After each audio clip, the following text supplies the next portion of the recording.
Hey, what's up guys, Memo CNS Drywall. So we're going to be doing some popcorn removal here. If you're new to the channel, don't forget to like and hit that subscribe button if you like drywall and drywall related things. But anyways, on social media you see a lot of videos removing popcorn with the cordless sander. Here we got the Festool Easy and the cordless DRYWALL sander, which is what I'm going to be using. I already started it off over here, but pretty much all it is you put aggressive sandpaper. I did the 360. This is a 60 grit, and in theory all you got to do is keep it there real quick. It'll suck up all the dust, so you don't have to mask stuff off. But in reality, if you want it to be professional and clean, you gotta mask, because there's no way. Drywall dust just gets everywhere. But I started doing it here, and I'll show you real time what to expect if this is what you're gonna pick up a cordless sander for. And this is your bread and butter, meaning majority of the jobs you do are popcorn removal, and you want to do it with this setup. Then this is what you can expect. This is heavy. It's a lot heavier than a regular sand pole. So if you're not used to cordless sanders, that's going to be a rude awakening for your shoulders and stuff. But I'm going to keep it there and try to sand it down to where it's the drywall. But you'll see. I'm going to do it at the highest setting, which is 7.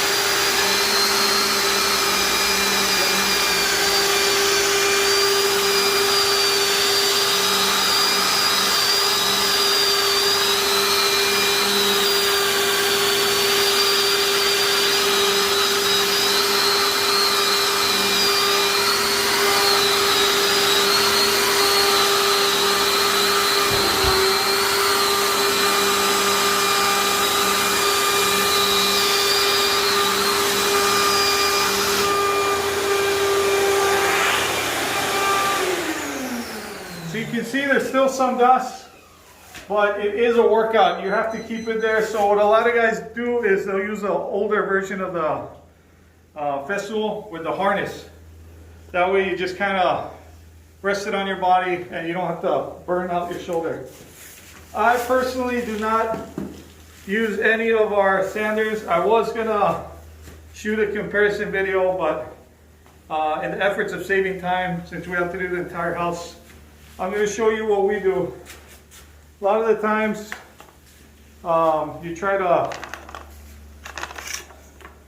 overcomplicate things. This is one of them. It's super easy as long as you mask everything off. We have a hose connected, hose bib.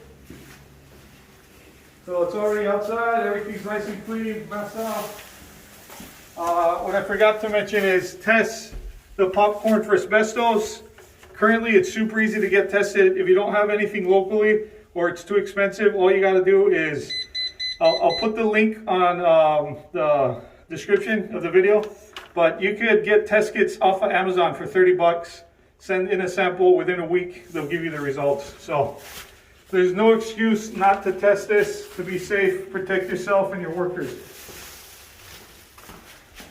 You can see everything's masked off. We're TP'd off in here. So all you do, we got the hose. The hose is only going to reach up to here. So if you don't have a hose or a hose bib, there's no water, get one of these. You can get the backpack of this small one, and all you have to do is just soak it. Oh, can you see? Yeah. It's dark. Okay. So you just soak it, let it soak.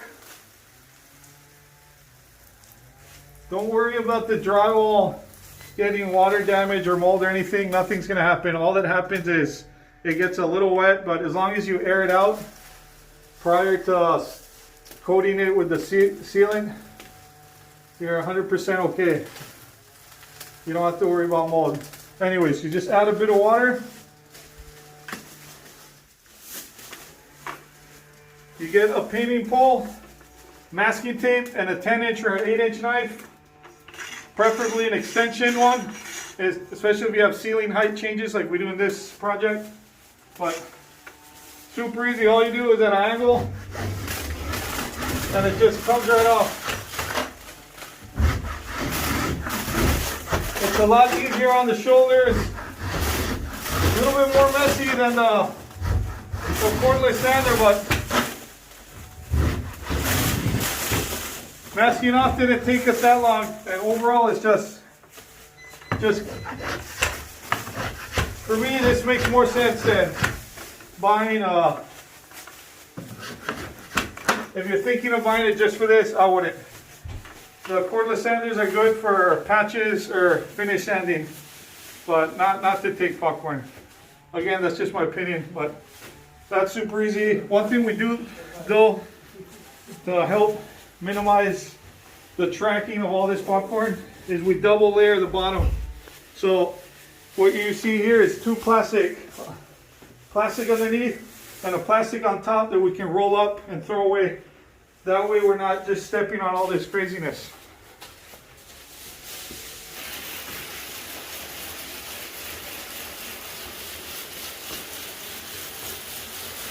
You can see how much faster it is with the hose.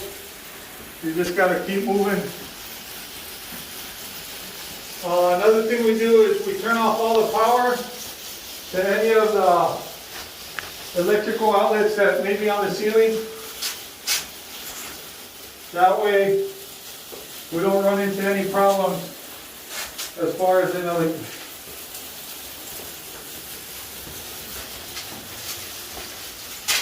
this fan, we usually like to remove all fans. This one, the hardware was all rusted out, and since they're not replacing any of them, I decided to just mask it off because I don't want to deal with us not being able to put it back and having to replace. But you can see I'm being generous with the water. Just soak it up. The more you soak it, the easier it's going to be. Watch out, DJ, when you get up. And you wanna just go for it. So like I said, that light right there is off. But even though it's off, I'm not going to get too close to it. I don't really need to. Whatever doesn't get soaked, you can kind of just work it off with a knife.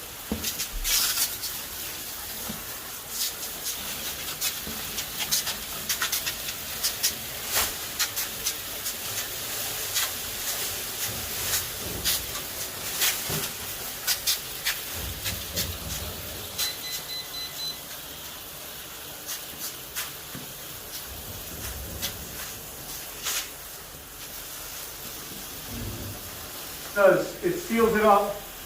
So this only works if it's unpainted popcorn or lightly painted with some latex paint. You can still get away doing this, but if it's oil based, you're not going to be able to wet it. It's not going to penetrate, and you might not even be able to sand it. So sometimes when it's oil based like that, all you can do is so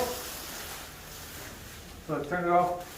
Yeah, sometimes when it's oil based like that, all you can do is skim, like a heavy skim over it to bury it, because you're not going to be able to scrape it or sand it. But I'm gonna get rid of this. I decided not to use it at all. We're gonna keep it on site for when we do the finish sanding, but I prefer to do it the old school way. It's a lot faster, a little bit messier, but able to keep the job going. So, all right, so TJ is giving it another drench. You might have to drench it more than once. Just because you want it to come off where there's minimal dust. You don't want it to be super dusty. So here it could have gotten a little bit more wet, but it's coming off fairly easy.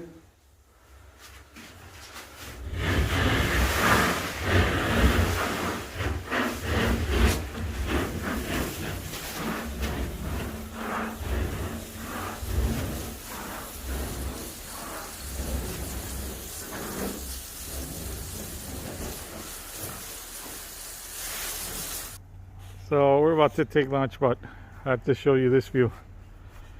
Wow, every house we've been doing has ridiculous scenery in the back. This is just like a probably state land, so this is gonna stay like this forever. Yeah, beauty. Even the townhouses we work in. This is that's the house. Somebody else lives on top there. It's I guess this is like a condo or a townhouse, but yeah, beautiful view. All right, we'll take some lunch and then start scraping. So the plastic started falling as I was closing up for lunch, and the guys were already gone. So I decided to stay back and scrape. But you can see how easy it is. I've been doing it for what, 10 minutes. I already finished 2 rooms, the hallway. I'm right here. This is the last of it. That way I can go to lunch without worrying about the plastic falling. And we'll just dump all of this, let it air out. Before we start coating the ceiling, we'll just plastic off the walls, since the walls are going to get painted, but the ceiling is smooth. Walls are going to stay texture, so none of our mud drops on the walls that we're not touching. Better to mask off. But here, let me see if I can do this one-handed.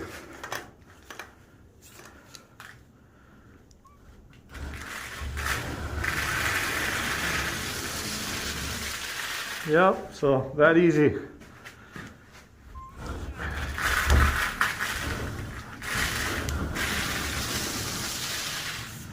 All you need is some masking tape and a knife that you don't mind maybe damaging, because sometimes you'll get nail pops and you'll get like little kinks in your blade. So it doesn't have to be a brand new knife, it could be a beater, and yeah, just scrape. But you can see this took me about, I think I only did from here to here when I recorded, but when I didn't record, it took me about, I want to say 5 minutes, and my shoulders were gone. Here I've been doing it for 15 minutes and I'm almost done. There's going to be a bit more cleanup, but as long as you prep everything, you should be good. Let me go ahead and finish this bad boy up.